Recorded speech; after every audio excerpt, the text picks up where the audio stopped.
Welcome to Toffee Blue View, your source for all things Everton. I'm Gerry, joined today by Max and Terry, and I don't know if any of the three of us are super up for this today.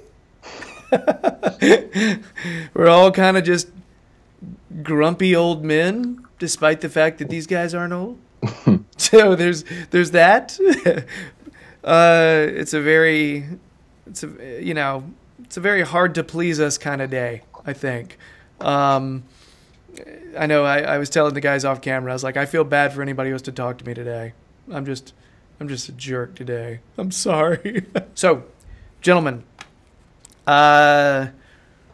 initial reactions to the 2-1 loss from Saturday down south. Terry, if you want to get things started, I'm just gonna say it was really uninspired.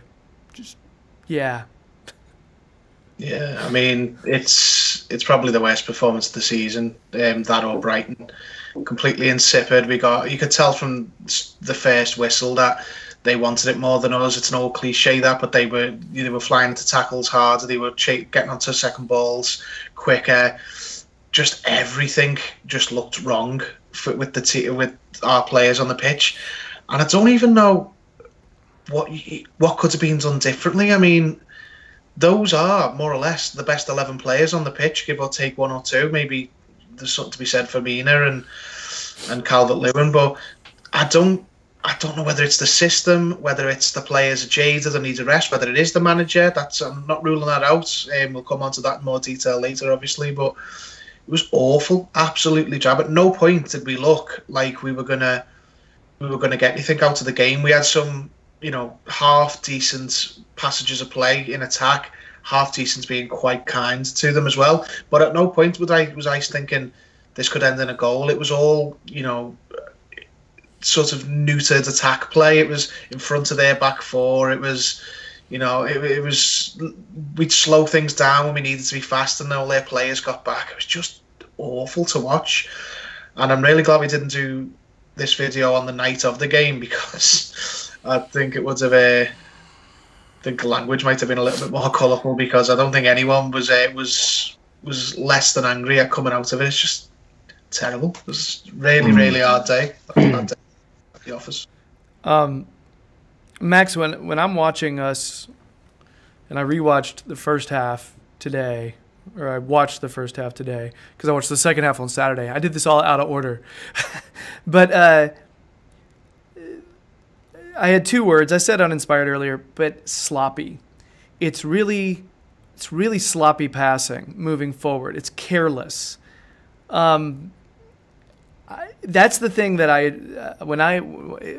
it's ineffective. So not only are we just kind of passing the ball around the box, and not penetrating, not actually getting in there, but additionally, when we actually have those opportunities to penetrate, we're not actually playing the pass that actually threads the needle. Yeah. We're just giving the ball away. I feel like I got so pissed off watching us repeatedly give the ball away. What do you attribute? Is this a mental state thing? I wouldn't say that. I might touch on it later, but I think it was more the clash of both Hans Hasenhüttl's styles and Silva's styles put together. Obviously, getting knocked out in the cup, they got took all the way by Derby, Southampton, and you'd think coming into this game they might be a bit leggy, a bit more leggy than Everton, a bit physically tired, mentally tired, but it worked the complete other way. They were first to every ball, first to every second ball, closing us down every occasion that we could. They applied the pressure as soon as, if we were putting the ball into Andre Gomez in the middle, he was picking his head up, and because players were on him like a flash, that's where that sloppiness comes in. We couldn't find the man. It was so I can understand where you're coming from. It was very frustrating. And a big point that I think I want to make is that this possession-based football, I think 59% we had there at St Mary's, I just don't think we've got the players cut out to play the system that Silva wants. That's not to say axe him by any means. I would err on the side of give him the time and give him the transfer windows to implement the system and bring in the players that he feels like can carry out that system. But at this present moment, I just feel like the counter-pressing game work so much more successfully in the Premier League. Something else I noticed was, and I think it comes from him getting pressed and hounded the second he got the ball. I didn't see Luka Dean on the ball often making those runs up the left and just whipping crosses in all day long the way he normally does. He was covered. Like, he was constantly hounded as soon as he got the ball. They were, in the first half especially, they were forcing us to go right often. And a lot of times on the right, our attack, broke down. Yeah, we've been sussed out, basically. I think that's what it attributes down to. And you mentioned Luka Digne, him being one of the quicker members of the back four. That front two combination of Ings and Redmond did the centre-back partnership completely. I know Keane put a good foot in here or there, but pace-wise, him and Zuma were both roasted. So I think that's why Luka Digne may have been more on the back foot. And as we've seen, Coleman can't quite contend with that pace. I also thought that running a back three helped them push their right back up to cover that space a little bit more and suss out attacks quicker before they actually started. This was, I thought, number one, we weren't up for this. We weren't, you're right, no second balls. I mean, and also just Richarlison playing with his back to the goal is really ineffective. Continues to be and only three shots in the entire game. That doesn't look very bright. I think this formation, the way we do it, has been sussed out a little bit as well. Like, every team that we lose to now does the same things, as you've said. Like, they press Andre Gomez and don't press Ghana. They let him have the ball because they know he can't hit with it. And Luka Dean, keep pressing him because he's their best wide outlet. Keep going to Coleman because he's not fast enough to get past his man. And Richarlison can't act as a focal point. I do think he's all right up front, but only in certain games and against certain opposition. He can't be a goal striker. He's not one, and he never will be one. But it might just be time to start changing the personnel and freshen it up. Maybe go 4-3-3. It'll take some big calls. It might take dropping someone like Sigurdsson and putting Tom Davies into a middle three. Now, people are going to groan when they hear me say that, but that injection of energy around the midfield position might free up the likes of Andre Gomez to play more of his natural game because he's got more options. It might be time to actually stick with Kenny because at this on the right back slot, because at this point, the team we've got out, it's not just losing now away to the bigger teams like it was in the early part of the season. It's losing to Brighton, it's losing at home to Leicester, it's losing to Southampton. I think he does need to change it because if he can't get any personnel in this month, which it looks like he can't, he's going to have to do something different with the players he's got. But it will take a big call, like one of the key players being benched for a while. It could be Richarlison, put Calvert-Lewin up front, and have Richarlison come off the bench for a while. I don't know what it is, but the way we're playing now, it's not working anymore. The teams have cottoned on. Well, we've played that 4-2-3-1 to death, haven't we, really? I think we played it from even when Moyes was here. And I think it worked really well, particularly in Martinez's first few seasons. And that, we had Ross Barkley and we had Romelu Lukaku, two players that, you could accommodate in that formation and they would deliver. I think it's almost, we're scared to try anything else and we haven't necessarily got the players. I think if we were going to go anywhere else, it would be either Gray or 4-3-3. But I don't think we've got the players to implement that formation on. Could be something. It could be. I mean, the 4-2-3-1 perfectly suited the players back then with Moyes and Martinez at the beginning. It could be something entirely different now. It could be something outside the box. Like, play the same thing, but play Lookman off the striker and see how he gets on with that free roll and play Richarlison left, Walcott right, or something to that effect. And it's going to take a big call because of those 11 players on the pitch, one of those is going to have to come out. And whether it's Gomez, whether it's Sigurdsson, or whether it's Garner, there's going to be a sort of consequence of dropping them. but that's what the manager's paid to do. Frankly, he needs to find the solutions because the team now has been sussed out. I mean, Gylfi Sigurdsson might have scored the weekend, but he was anonymous again. He was just, he's sort of in a position where he can't be found, and when he does get it, he's got no one to pass to except backwards.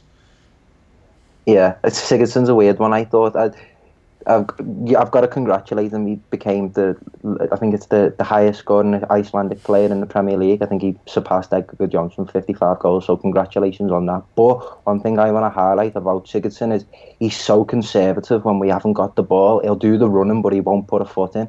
If he worked on his game and winning the ball back in the more advanced areas of the pitch, I think we'd be such a much more effective team on the counter press, because he's just so conservative. He doesn't put that foot in and lets the ball break the line and go past him. So I mean, I could understand if he was to take him out, because when Silva does go gung-ho and he changes the formation to the 4-4-2 and, you know, sends Dominic Calvert-Lewin on, he drops Sigurdsson deeper, and that's just not his role either. So yeah, I agree with you there. That may be the case. Something I meant to say earlier, Max. I've been letting you guys kind of roll because I don't want to interrupt. But I saw you were talking about their counter press being responsible for a lot of our sloppy play. I think some of our sloppy play, but I saw a lot of unpressured, poor passes. A lot of moments where our guys are literally, like, remember that break Richarlison had first half, and he literally just dribbles into the defender. And it's unfocused. It's just, yeah. And it's a lot of that. And I saw you see a lot of these moments where we're trying to get some combinations going. We're trying to play that killer pass. And I don't know if it's just I don't know. I just feel like we've got a decent squad that we put on the field. All right? But there's just something, it's not the first time I've seen it happen. Over the past few games, I see us hit the field and we're just making these really ill-advised moves. Bernard in the second half, him going wide, and then he cuts in and he looks up and he passes it completely behind Sigurdsson, and there's no one else back there, and it was a break. It was a lot of moments like that where it's just. Yeah, and I'm not sure. It could be something, Max. It could be a combination of what you're saying, along with it could be the fact that them counter-pressing like that and hounding certain players made us more jumpy, made us less confident with the ball. That could be exactly part of it. But just the fact that I keep seeing it, and I've seen it in several games, especially away matches lately. You know? Yeah. I don't know, man. It's been a frustrating thing to watch. You know, this match this weekend, I don't have a lot of moments where I say players did well. I don't have a player of the game, really. I just don't.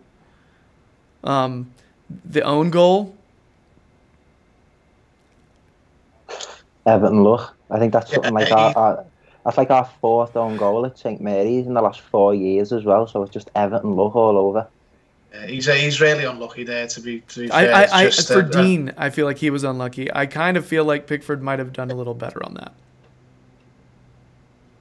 As good as Pickford is overall, and he actually made some really good saves on Saturday, but he needs to calm down. He's really erratic. Obviously, the big one, Derby, but a few times this season he's done some silly things by losing his. I'm not for a second saying he lost his head and conceded that goal, but just on the subject of Pickford, I think he needs to sort of find some consistency as well as the rest of the team, because he sort of bounces between the spectacular and the ridiculous at times, which all keepers can do. But you know, we need him to be on song for the defence is poor at the minute. We're conceding goals, but he's not exempt from that. You know, some of them have been his fault, some of them aren't his fault, but he needs to sort of set that. Yeah, that was one. You know, saw it when it happened, and then I watched it again, and it. I think Luka Dean did pretty much what you'd need to do. Unlucky with the angle there, but I think Pickford took him a second.